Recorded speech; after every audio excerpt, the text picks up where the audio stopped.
नमस्कार, मैं हूं आपके साथ कविता थपलियाल।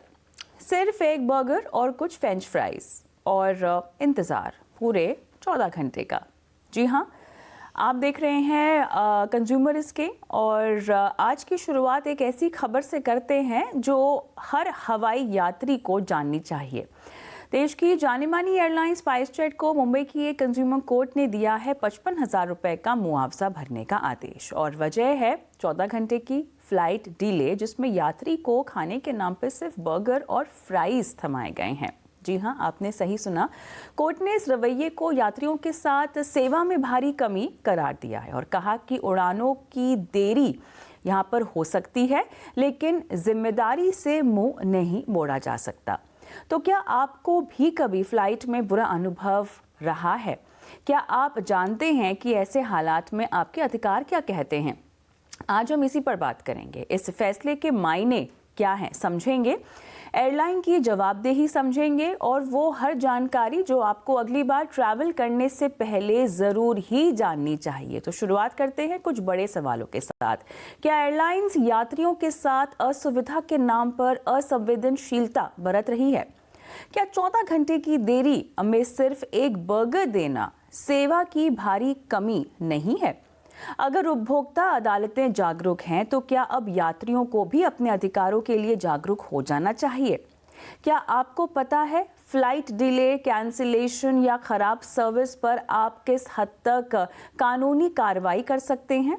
यही सवाल हमारे पैनलिस्टों से भी हम पूछेंगे। हमारे साथ कैप्टन संजय कर्वे जुड़ गए हैं, एविएशन एक्सपर्ट हैं। एडवोकेट प्रशांत गुप्ता जुड़ गए हैं, कंज्यूमर लॉयर हैं, वीआर गुप्ता एंड एसोसिएट्स में भी हैं, और साथ ही पेमिला मुखर्जी ट्रैवल इन्फ्लुएंसर भी हैं। आप सभी का स्वागत है। और चलिए, सबसे पहले तो मैं नियम समझना चाहती हूँ। 14 घंटे की फ्लाइट का डिले और यहाँ पर हालांकि जुर्माना भले ही कोर्ट ने बोल दिया है देने के लिए एयरलाइंस को, लेकिन फिर भी सेवा में कमी साफ तौर से दिखाई देती है। कैप्टन संजय, क्या कहेंगे आप? आप बिल्कुल सही कह रहे हो कि 14 घंटे की देरी, आईकाओ का जो नियम है कि अगर फ्लाइट 15 मिनट से ज़्यादा डिले हो गई, तो it will be considered as a delayed flight. और जो मिनिस्ट्री ऑफ सिविल एविएशन और डीजीसीए ने जो गाइडलाइंस बनाए हुए हैं, उन्होंने कहा है कि अगर 2 घंटे तक की देरी हो, तो एयरलाइन को हर पैसेंजर को पीने की पानी की सुविधा देनी चाहिए। अगर 2 से 4 घंटे की देरी हो, तो चाय, कॉफ़ी और उसके साथ नाश्ता भी देना ज़रूरी है। और अगर 4 घंटे से ज़्यादा की देरी है, तो खाना देना ये ज़रूरी है। ये नियम है। आम तौर पे होता ये है, एज़ अ पैसेंजर जब फ्लाइट डिले हो जाती है, आपको सिर्फ़ ये चाहिए होता है कि भई मेरी फ्लाइट किस तरह से निकल जाए। आप उस समय यह नहीं कहना चाहते कि भई कानून यह कहता है या मिनिस्टर ऑफ सिविल एविएशन या डीजीसीए का नियम ये चाहता है। और एक बार फ्लाइट खत्म होके आप वापस अपने गंतव्य पे पहुंच जाए, तो मनुष्य स्वभाव ऐसा है कि वो रात गई बात गई, फिर आप उस बात को आगे बढ़ाना नहीं चाहते।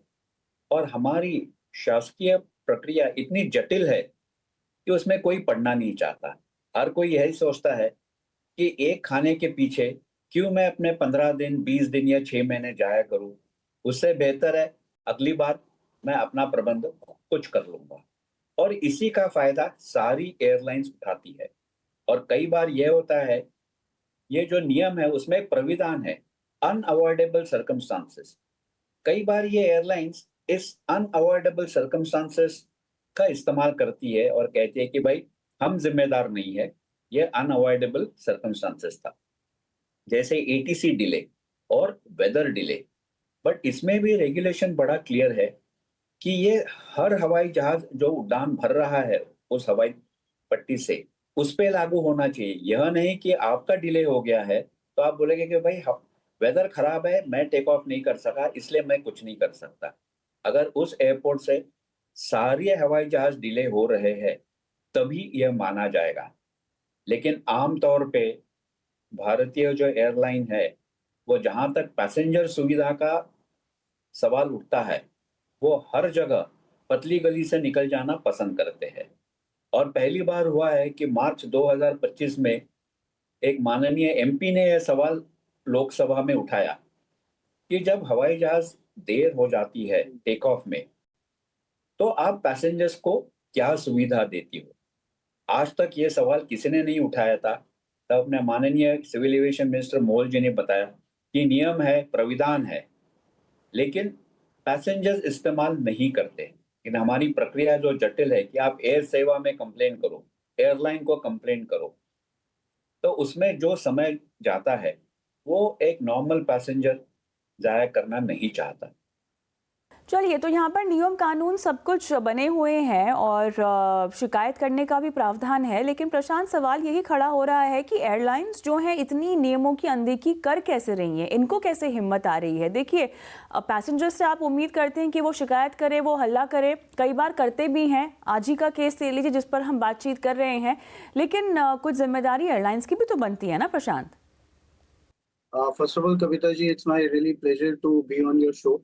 और जो आज का जो टॉपिक है रिगार्डिंग दिस जजमेंट जो अभी आया हुआ है, जो 50,000 कॉम्पनसेट किया गया है बेसिकली एक पैसेंजर को, तो इसके अंदर जो मेरा ओपिनियन है, मुझे नहीं लगता बेसिकली कि 50,000 rupees would be the proper compensation towards the passenger. अभी एयरलाइंस करती क्या है कि अभी क्या है, लोगों पैसेंजर है उनको जल्दी है एक डेस्टिनेशन से दूसरे डेस्टिनेशन पे जाने के लिए, तो उसके रिगार्डिंग वो बस सोचते हैं कि मैं जल्दी से कहीं पे पहुंचूं, और अवेयर नहीं है, कंज्यूमर्स अवेयर नहीं है बहुत सारे लॉस के, बहुत सारे उनके खुद के राइट्स के लिए, तो इसका फायदा उठा लेते हैं अपने ये एयरलाइंस वाले। तो there are certain guidelines which has been made by DGCA, और एक सीएआर करके भी है, तो उस गाइडलाइंस को वो प्रॉपर तरीके से फॉलो नहीं करते हैं। और कंज्यूमर बीइंग अ कंज्यूमर, उनको भी इस गाइडलाइंस के बारे में बहुत ज्यादा कुछ अवेयरनेस नहीं है, तो ये एज अ ब्लैंकेट ले लेते हैं, वो नेग्लिजेंस उसमें कर देते हैं और किसी को पता भी नहीं चलने देते। अभी ये जो मैटर आया हुआ है, सामने रखा हुआ है इन टर्म्स ऑफ जजमेंट, इसमें बताया हुआ है कि ठीक है 50,000 रुपीज दिया है, but that should not be the proper compensation towards this loss. तो एक एक गाइडलाइंस जो है, जो डीजीसीए ने जो दिया हुआ है, उसको फॉलो करना बहुत जरूरी है एयरलाइंस की तरफ से।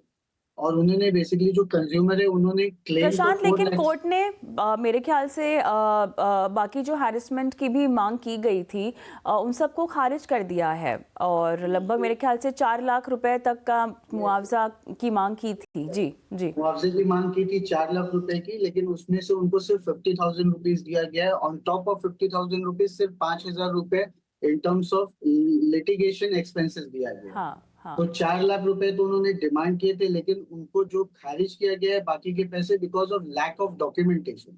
तो कंज्यूमर कोर्ट में होता है कि of course you have to produce the documentation. तो एक तरह उनका से देखा जाए तो डॉक्यूमेंटेशन आप दोनों कैसे पेश पार्टी को, करेंगे प्रशांत? अगर देखिए 14 घंटे की हैरेसमेंट का डॉक्यूमेंटेशन आप कैसे पेश करेंगे? उनको उनको एक्चुअली अपना लॉस बताना पड़ेगा, जिस तरीके से उन्होंने 50,000 रुपीज जो दिया हुआ है towards the mental pressure, towards the mental agony जो उन्होंने फेस किया हुआ, टुवर्ड्स द इनकन्वीनियंस जो उन्होंने फेस किया हुआ है, जो कि दिखाई देती हुई चीज है कि ठीक है भाई, 2 घंटे 2.5 घंटे की फ्लाइट है, उसके पीछे आपने 14 आवर्स वेस्ट किया है किसी पैसेंजर ने, तो टुवर्ड्स दैट इनकन्वीनियंस उन्होंने 50,000 दिया हुआ है।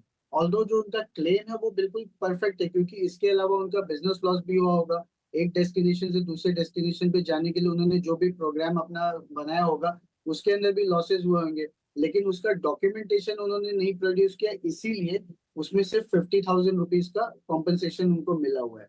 अगर किसी भी रीजन से वो कोई डॉक्यूमेंटेशन प्रोड्यूस कर पाते, ये दिखा पाते कि भाई मेरा कोई मीटिंग था जिसकी वजह से मैं डिले हो गया, मीटिंग में नहीं पहुंच पाया, या मेरा कोई बिजनेस लॉस हो गया इन टर्म्स ऑफ मनी, तो उनको जरूर कॉम्पनसेशन मिलता। नहीं, और अब अक्सर इसके यही तरह की अंदर चीजें जो हैं, यही तरह की चीज़ें हैं जो लोग शायद नज़रअंदाज कर देते हैं। और जैसा कि कैप्टन संजय भी बता रहे थे कि लोग अपनी आपाधामी पे होते हैं और बाद में ये सोचते हैं कि कौन इन सब के पीछे पड़ेगा, कौन शिकायत करेगा, कौन एयरलाइन को शिकायत करेगा और कौन जाके कोर्ट के चक्कर काटेगा। पैमिला, आप बहुत ट्रैवल करती हैं, आपके साथ इस तरह के इंस्टेंसेस होते होंगे, डोमेस्टिक इंटरनेशनल हर तरह की फ़्लाइट्स में हम देखते हैं कि डिलेस तो आम बात ही हो गई है। आजकल कह देते हैं कि हमने मैसेज किया था, हमने तो ईमेल भी किया था, लेकिन जब चेक करो तो कुछ भी टाइमली नहीं आता है ना? तो बताइए अपने एक्सपीरियंस के बारे में, और क्या आपने भी कुछ इस तरह की मांग की है? इस तरह का प्रॉब्लम तो होती है ऑब्वियसली, क्योंकि बहुत ज़्यादा अगर आप ट्रैवल करते हो तो कहीं न कहीं कोई ना कोई एयरलाइंस कोई भी रीज़न की वजह से डिले होती ही है। तो अगर देखा जाए तो जैसे एक बार जब मेरे साथ हुआ था, आई was flying from Kolkata to Mumbai via Air Asia, and उस समय हमारा आई थिंक 5 आवर्स का कुछ डिले था, बट एयर एशिया ने प्रॉपर उसको इनिशिएट किए थे एंड उन्होंने हमें प्रोवाइड किए थे proper like drinks, juices, not only the burger but also other stuffs as well. तो जितने भी पैसेंजर थे वो काफी खुश हुए थे इस मामले में। एंड स्पाइस जेट का ये रीजन देख के मुझे थोड़ा हैरान ही हुआ था, बिकॉज 14 आवर प्लस का जो ले मतलब डिले टाइम है उसमें burger and fries is not satisfied, I don't think so. मतलब टाइम एंड सब कुछ जा रहा है। तो ये I think being a passenger, अगर आप थोड़ा नोवाइज हो, अगर आपको इतना पता नहीं है, तो एयरलाइंस का भी एक वो बनता है कि वो अपने तरफ से इनिशिएट करके एक at least food voucher, food coupon कुछ तो प्रोवाइड करे, एंड थोड़ा सा स्टे का भी अगर ऑप्शंस हो तो वो एटलीस्ट फॉर रेस्ट और चेंज के लिए प्रोवाइड कर सकते हैं। बिल्कुल। अब सवाल यहाँ पर ये है कैप्टन संजय कि अनकंट्रोलेबल सर्कमस्टांसेस जो भी बहाना यहाँ पर दिया जाता है या जो भी वजह बताई जाती है वो कितनी कंट्रोल में होती हैं एयरलाइंस की, और अगर वो कंट्रोल में होती तो वो लास्ट मिनट तो पता नहीं होंगी, लास्ट मिनट तो पता नहीं चलती हैं। आपके पास सफिशिएंट समय होता है जब आपको लगता है कि फ्लाइट डिले होने वाली है, समय रहते इन्फॉर्म कर दिया जाए। कैप्टन संजय। कविता जी, मेरे हिसाब से जो अनकंट्रोलेबल सिचुएशन है वो एक है वेदर, मौसम। मौसम अगर खराब हो जाए तो उसमें एयरलाइन या एयरपोर्ट अथॉरिटी कुछ भी नहीं कर सकते। लेकिन अगर हवाई जहाज में तकनीकी खराबी आ गई है तो फिर 100% एयरलाइन की रिस्पॉन्सिबिलिटी है। एयरलाइन उसे किसी भी तरह करके यह टाल नहीं सकती कि यह हमें लास्ट मिनट पता चला। जब उसकी टर्न अराउंड सर्विसिंग होती है जहाज की 1 घंटा 1.5 घंटा, this is all catered for unserviceability of an aircraft, unserviceability of a part. तो अदर देन वेदर और क्लोजर, जैसे उस देश का प्राइम मिनिस्टर या प्रेसिडेंट ट्रांजिट कर रहा है तो कई बार एयर स्पेस बंद हो जाती है, तो ये सब अनफोर्सन सर्कमस्टांसेस है। बट इस केस में जो हुआ है, तकनीकी खराबी की वजह से जहाज खराब था या जहाज में 12-14 घंटे की डिले हुई, ये कोई अनफोर्सिन सर्कमस्टांसेस नहीं है। Airlines are required to be prepared for this. और सोचने वाली बात और एक यह है कि ये सब दुबई में हुआ है। मतलब लोगों ने इमिग्रेशन, सिक्योरिटी सब करके, सिक्योरिटी होल्ड क्रॉस करके डिपार्चर एरिया में बैठे थे।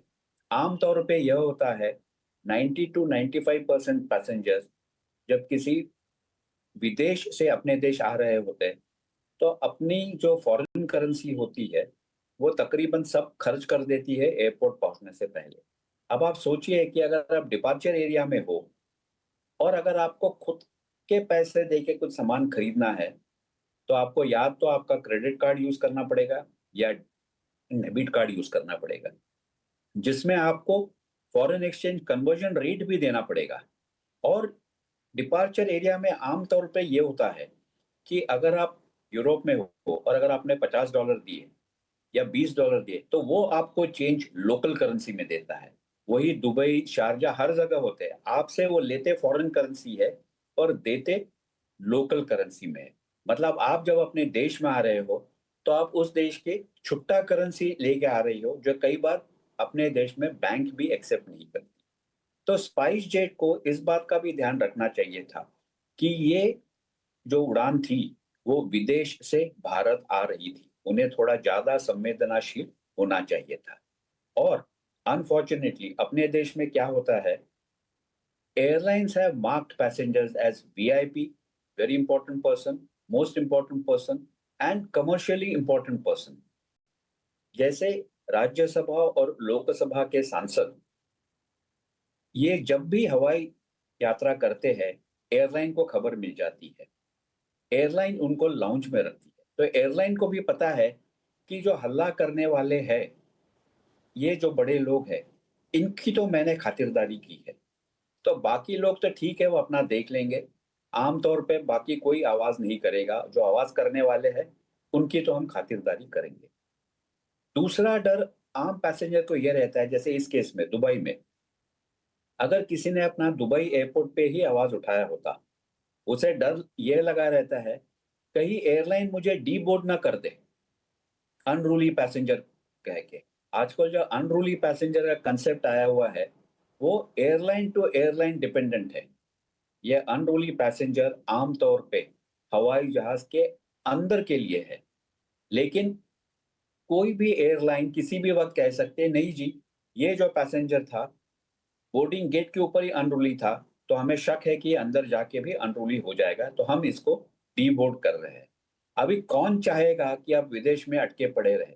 तो आम तौर पे आम नागरिक इस झमेले में पड़ना नहीं चाहता। ये जो हमने कानून बनाया, ये सब ठीक है। यह कानून हमें कंप्लेन करने की सुविधा देता है, लेकिन इसमें गवर्नमेंट को यह करना चाहिए कि एक निर्धारित समय देना चाहिए कि आपने ऑनलाइन कंप्लेंट डाली है और 72 घंटे में या 100 घंटे में इसका निर्णय हो सकेगा। अगर आप ऑनलाइन करोगे तो जो भी यात्री किसी भी एयरपोर्ट पे है, वहां से ऑनलाइन कंप्लेंट कर सकता है। उसे अपने गंतव्य तक पहुंचने की जरूरत है। बड़ा आसान सा सॉल्यूशन है, लेकिन इसमें सरकार को पहल लेनी है और सारे एयरलाइन इसका विरोध करेंगे, ये मेरा मानना है। वक्त है एक ब्रेक का, जल्द लौटते हैं।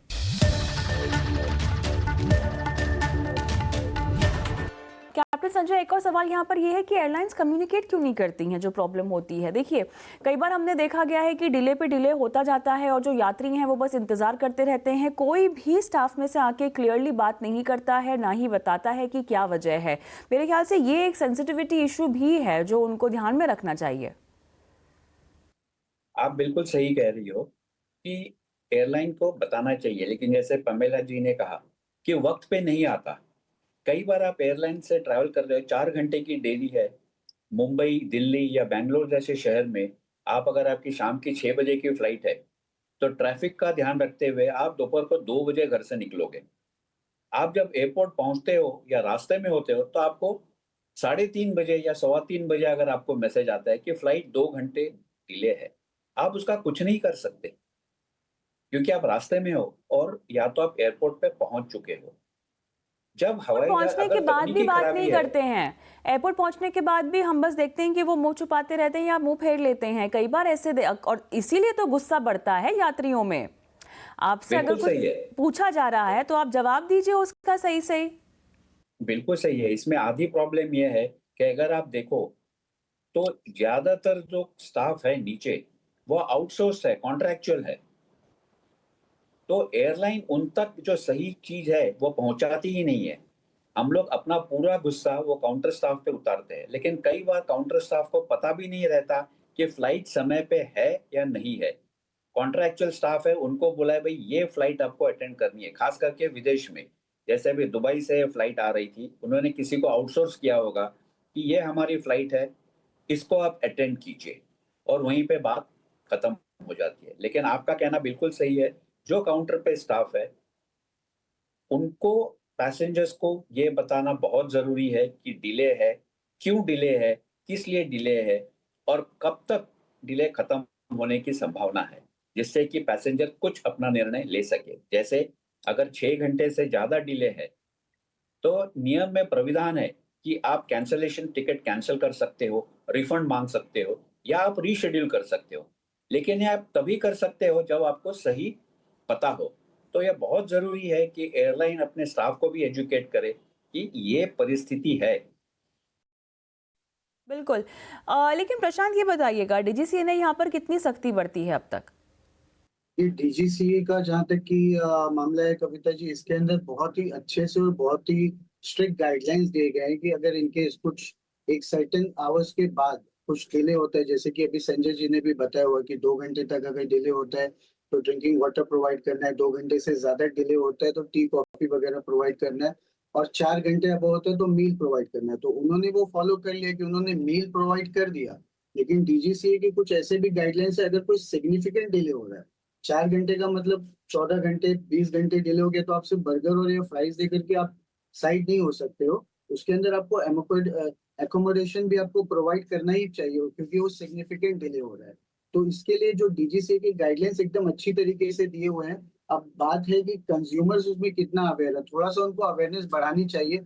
मुझे ऐसा लगता है कि थोड़ा अवेयरनेस अगर वो बढ़ाएंगे, थोड़ा डीजीसीए की गाइडलाइंस बहुत ही क्लियर दिया हुआ है, गूगल भी आप करेंगे तो आपको मिल जाएंगे। अगर आप कहीं पे भी ट्रैवल करते हो तो थोड़ा बहुत आप आगे पीछे उसको देख लोगे तो आपके लिए बहुत ही आसानी हो जाएगी। रही बात कंप्लेन करने की, तो अगर आप कंप्लेन भी करते हो इस मैटर की अगर हम बात करें, तो 50,000 रुपीज अगर कॉम्पनसेशन दिया है, जो मैं पहले भी आपको मैं बताना चाह रहा था कि ये बहुत ही कम है। उसके लिए आपको कॉम्पनसेशन थोड़ा और रेस करना चाहिए, क्योंकि ये सिर्फ 14 घंटे की डिले की बात नहीं है। अभी किसी भी फ्लाइट या किसी भी एविएशन इंडस्ट्री के लिए 50,000 रुपीज का कॉम्पनसेशन दे देना और साइड में हट जाना और अपने सर्विसेज को वापस से बहाल कर देना या उसको वापस से री इशू कर देना तो बहुत ही ईजी है। अगर इनके ऊपर थोड़े और स्ट्रिक्ट कॉम्पनसेशन लगेंगे तो ये सारी चीजें होने से बचेगी।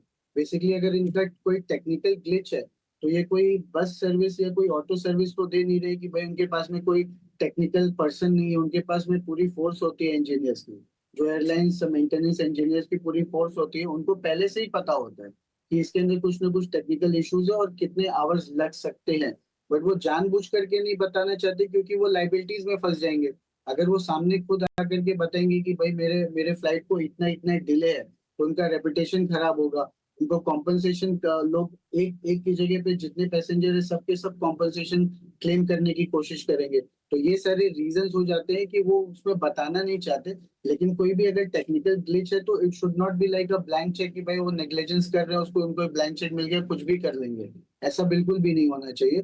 और मेरे ख्याल से जिस तरीके से ये मिस्टर दिनेश जी हैं जो जिन्होंने कंप्लेंट फाइल किया, और भी बहुत सारे इश्यूज होते हैं, तो मुझे लगता है कि ज्यादा से ज्यादा लोग अगर इस तरीके के मैटर्स को फाइल करेंगे तो कंज्यूमर में एक अच्छा खासा अवेयरनेस भी बढ़ेगी। ये चलिए, बहुत ज़रूरी है कि अवेयरनेस तो अपनी बढ़ानी ही है, साथ ही अपने इश्यूज़ को वॉइस आउट भी करना है। लेकिन प्रशांत, जैसा कि कैप्टन संजय भी कह रहे थे, बहुत अहम पहलू उन्होंने हाईलाइट किया कि अगर आप वहीं पर इशू क्रिएट करते हैं तो आपको जो है एयरलाइन यहाँ पर बोर्ड होने से इनकार भी कर सकती है। अब इस तरह के मामले में तो कोई फंसना नहीं चाहता है, कौन अपनी ऑलरेडी डिलेड फ्लाइट के बाद और दिक्कतों का सामना करें। अब ऐसे में आप कंप्लेंट लॉन्च करने के लिए सही समय क्या कहेंगे? क्या उसी वक्त आपको ऑनलाइन कंप्लेंट लॉन्च कर लेनी चाहिए? एयरलाइन को पता चला तो फिर शायद आप रिपोर्ट भी हो जाएंगे। क्या रास्ता अपनाना चाहिए और कैसे करना चाहिए प्रशांत? तो फर्स्ट ऑफ ऑल तो मुझे मेरे हिसाब से कुछ इस तरीके से करना चाहिए कि उनसे झगड़ा करके लड़ाई करके तो कोई ऑन द वेरी स्पॉट तो कोई मतलब नहीं बनता है। तो आप एक अच्छा सा ईमेल उनको करिए कि क्या क्या डिटेल्स है, कि मेरा मेरा फ्लाइट टिकट कितने बजे का मेरा फ्लाइट था, कितना इसमें डिले हो गया और क्या क्या मैं इश्यूज फेस कर रहा हूँ। ऐसा करके आप एक ईमेल करके उनको एक अवेयर करिए कि भाई मैं इस प्रॉब्लम को फेस कर रहा हूँ। अब जैसे कि संजय जी ने बताया कि उनके पास में ऑप्शन है, उसके बाद में अगर वो ऑप्शन यूज करना चाहते तो अपनी टिकट को रीशेड्यूल कर ले या कैंसिल कर ले, और अगर कुछ नहीं कर सकते तो एटलीस्ट उस टाइम के लिए एयरलाइंस को अवेयर करे कि मैं ये प्रॉब्लम से गुजर रहा हूँ और मेरे इस डिले की वजह से मैं ये सब हार्डशिप फेस करने वाला हूँ XYZ, ताकि जब भी वो फ्लाइट से बाहर आ जाए या अपनी कंट्री में आ जाए, अपने जुरिस्डिक्शन में आ जाए, तो जब वो कंज्यूमर कोर्ट के अंदर ये क्लेम करेंगे तो ये ईमेल एज अ एविडेंस उनको बताया जा सकता है। जैसे कि इस मैटर में ऐसा हो गया कि उन्होंने सिर्फ इनकन्वीनियंस के बेस पे 50,000 रुपीज दे दिया, बट जबकि क्लेम था उनका 4 लाख रुपए का। तो क्योंकि उनके पास में डॉक्यूमेंटेशन नहीं था इसीलिए उनका क्लेम एक्सेप्टेबल नहीं हुआ। और अगर ये email as a piece of evidence, में ये नहीं बोलता कि ये एकदम 100% एविडेंस है, but as a circumstantial evidences हम उसको प्रोड्यूस कर सकते हैं। हम ये बता सकते हैं कि हमने एयरलाइंस को ये अवेयर किया था कि भाई मेरा इतना इतना लॉसेस हो जाने वाला है, लेकिन उन्होंने इसके ऊपर कोई एक्शन नहीं लिया। अब उनका साइलेंस ही उनका एक्सेप्टेंस मान करके हमें ये कॉम्पनसेशन क्लेम मिलना चाहिए। तो इस तरीके से हम लोग वर्कआउट कर सकते हैं। ऑन द स्पॉट वहां पे कोई हल्ला करके झगड़ा करके तो कुछ होने वाला नहीं है। एक सेंसिबल इंसान की तरह, एक रिस्पॉन्सिबल सिटीजन की तरह ये जो भी राइट्स है इसको हम प्रैक्टिस कर सकते हैं। चलिए, बहुत सारे ऐसे पहलू हैं और ज़रूरी है कि आप जो हैं आवाज़ उठाएं और अपनी हक की लड़ाई लड़ने के लिए कदम भी बढ़ाएं। और कैसे आप कर सकते हैं उसी का मार्गदर्शन हमने आपको दिया है इस शो में। बहुत बहुत धन्यवाद आप तीनों का, समय निकाला और दर्शकों का मार्गदर्शन किया। मुझे भी आज की इस पेशकश में इजाज़त दें। नमस्कार।